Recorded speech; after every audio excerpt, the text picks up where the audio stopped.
Hi ನಮಸ್ಕಾರ, ನೀವು ನೋಡ್ತೀರಾ ಲೀಡ್ ಕ್ರಿಕೆಟ್ ಯೂಟ್ಯೂಬ್ ಚಾನಲ್. ನಮ್ಮ ಚಾನಲ್ಗೆ ಹೊಸೊಬ್ಬರಾಗಿರೋ ಯಾರೆಲ್ಲ ನೋಡ್ತಿದ್ದೀರಾ, ಹೊಸೊಬ್ಬರಾಗಿರೋ ಅವರೆಲ್ಲ ಸಬ್ಸ್ಕ್ರೈಬ್ ಆಗ್ತಾ ಬನ್ನಿ. ಮತ್ತು ವಿಡಿಯೋ ನಿಮಗೆ ಇಷ್ಟ ಇದ್ದರೆ ಲೈಕ್ ಕೂಡ ಮಾಡಿ ಅಂತ ತಿಳಿಸ್ತಾ, ಇದೇ ಥರ ವಿಡಿಯೋಗಳು ನಿಮಗೆ ಬೇಕಾದರೆ ಸಬ್ಸ್ಕ್ರೈಬ್ ಆಗ್ತಾ ಬನ್ನಿ ನಮ್ಮ ಚಾನಲ್ಗೆ. ಇನ್ನು ಬ್ರೇಕಿಂಗ್ ನ್ಯೂಸ್ ಕೂಡ ಬರ್ತಾ ಇದೆ ಅಂತ ಹೇಳ್ಬೋದು. ಇನ್ನು RCB ಅವರೀಗ ಸಿಹಿ ಸುದ್ದಿ ಕೊಟ್ಟಿದ್ದಾರೆ, ಮತ್ತು ದಿನೇಶ್ ಕಾರ್ತಿಕ್ ಅವರು ಕೂಡ ಅಂತ ಹೇಳ್ಬೋದು. ಮತ್ತು ಈ ವಿಷಯ ದಿನೇಶ್ ಕಾರ್ತಿಕ್ ಸಂಬಂಧಪಟ್ಟಿದ್ದು ಅಂತ ಹೇಳ್ಬೋದು. ಮತ್ತು ಈಗ ದಿನೇಶ್ ಕಾರ್ತಿಕ್ ಅವರು ರಿಟೈರ್ಮೆಂಟ್ ಆದ ನಂತರ RCBಗೆ ಮತ್ತೆ ಮರುಕಳಿಸಿದ್ದಾರೆ ಅಂತಲೇ ಹೇಳ್ಬೋದು. ಮತ್ತು ಅವರು ಕಮ್ಬ್ಯಾಕ್ ಮಾಡೋದ್ರ ಮುಖಾಂತರ ಪ್ಲೇಯರ್ ಆಗಲ್ಲ, ಅವರು ಕೋಚ್ ಆಗಿ ಮತ್ತು ಮೆಂಟರ್ ಆಗಿ ಈಗ ಕಮ್ಬ್ಯಾಕ್ ಮಾಡ್ತಾ ಇದ್ದಾರೆ ಅಂತಲೇ ಹೇಳ್ಬೋದು. ಮತ್ತು ಟೀಮ್ ಇಂಡಿಯಾ ಕಪ್ ಗೆದ್ದ ನಂತರ ಇದು ಒಳ್ಳೆ ಸಿಹಿ ಸುದ್ದಿ ಅಂತಲೇ ಹೇಳ್ಬೋದು ಇನ್ನು ಕ್ರೀಡಾಭಿಮಾನಿಗಳಿಗೆ. ಇನ್ನು ನೆಕ್ಸ್ಟ್ ನೋಡಿದ್ರೆ RCB ವರ್ಚಸ್ಸು ಇವರಿಂದ ಏನಾದ್ರು ಚೇಂಜ್ ಆಗುತ್ತಾ ಇಲ್ವ ಅಂತ ಕಾದು ನೋಡಬೇಕಾಗಿದೆ. ಮತ್ತು ಇವ್ರ ಮೇಲೆ ಕೂಡ ನಂಬಿಕೆ ಕೂಡ ಇದೆ ಅಂತಲೇ ಹೇಳ್ಬೋದು. ಮತ್ತು ಇವರು ಕೂಡ ಚಿನ್ನಸ್ವಾಮಿ ಸ್ಟೇಡಿಯಮಲ್ಲಿ ಅನುಭವ ಹೊಂದಿರುವಂಥ ಆಟಗಾರ ಆಗಿರೋದ್ರಿಂದ ಯಾವ ಥರ ಪ್ಲೇಯರ್ಗಳು ಬೇಕು ಅಂತ ಇವ್ರು ಕೂಡ ಆಯ್ಕೆ ಮಾಡ್ಕೊಳ್ಳುವಂಥ ಅನಿವಾರ್ಯತೆ ಕೂಡ ಇವ್ರಿಗೆ ಇದೆ ಅಂತ ಹೇಳ್ಬೋದು. ಮತ್ತು ಇವರು ಬೆಸ್ಟ್ ಆಗಿರ್ತಾರೆ ಅಂತಲೇ ಹೇಳ್ಬೋದು.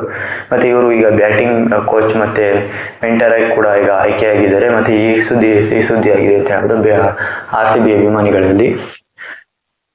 ಮತ್ತು ದಿನೇಶ್ ಕಾರ್ತಿಕ್ ಅವರು ಕೂಡ ಇದು ಒಳ್ಳೆಯ ಸಮಯ ಅಂತಲೇ ಹೇಳ್ಬೋದು. ಮತ್ತೆ RCBಗೆ ಇವರು ಪ್ರೂವ್ ಮಾಡ್ಕೊಳ್ಳೋದಕ್ಕೆ.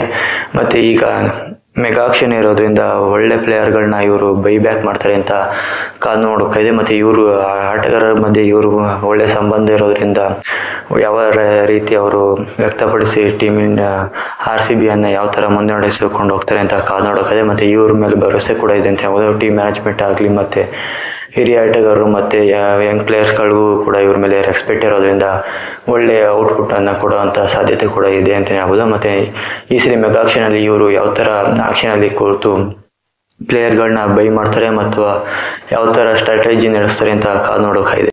ಮತ್ತು ಇದೇ ಥರ ನಮ್ಮ ಚಾನಲಲ್ಲಿ ಬ್ರೇಕಿಂಗ್ ನ್ಯೂಸ್ಗಳು ಮತ್ತು ಎಲ್ಲ ನ್ಯೂಸ್ಗಳು ಕೂಡ ಸಿಗ್ತಾ ಹೋಗುತ್ತೆ, ಮತ್ತು ಅಪ್ಡೇಟ್ಗಳು ಕೂಡ ಸಿಗುತ್ತೆ. ನೀವು ನಮ್ಮ ಚಾನಲ್ಗೆ ಹೊಸೊಬ್ಬರೇ ಲೈಕ್ ಮಾಡಿ ಮತ್ತು ಶೇರ್ ಮಾಡಿ, ಸಬ್ಸ್ಕ್ರೈಬ್ ಆಗ್ತಾ ಬನ್ನಿ. ಮತ್ತು ನಿಮ್ಮ ಅನಿಸಿಕೆ ಕೂಡ ತಿಳಿಸ್ತಾ ಬನ್ನಿ ಅಂತ ಹೇಳ್ಬೋದು. ಇನ್ನು ದಿನೇಶ್ ಕಾರ್ತಿಕ್ ಅವರ ಬಗ್ಗೆ ಅಭಿಪ್ರಾಯ ಕೂಡ ತಿಳಿಸಿ. ಮತ್ತು ಅವ್ರ ಕಡೆಯಿಂದ ಕಪ್ ಗೆಲ್ಲುವಂಥ ನಿರೀಕ್ಷೆ ಕೂಡ ಜಾಸ್ತಿ ಇದೆ ಅಂತ ಹೇಳ್ಬೋದು. ಅವರು ಬ್ಯಾಟಿಂಗ್ ಕೋಚ್ ಆಗಿರೋದ್ರಿಂದ ಒಳ್ಳೆ ಬ್ಯಾಟಿಂಗ್ ಬ್ಯಾಟ್ಸ್ಮನ್ಗಳನ್ನ ಆಯ್ಕೆ ಮಾಡ್ಕೊಳ್ಳೋಂಥ ಸಾಧ್ಯತೆ ಕೂಡ ಹೆಚ್ಚಾಗಿರುತ್ತೆ. ಮತ್ತು ಈ ವಿಷಯ ನಿಮಗೆ ಇಷ್ಟ ಇದೆ. Thanks for watching.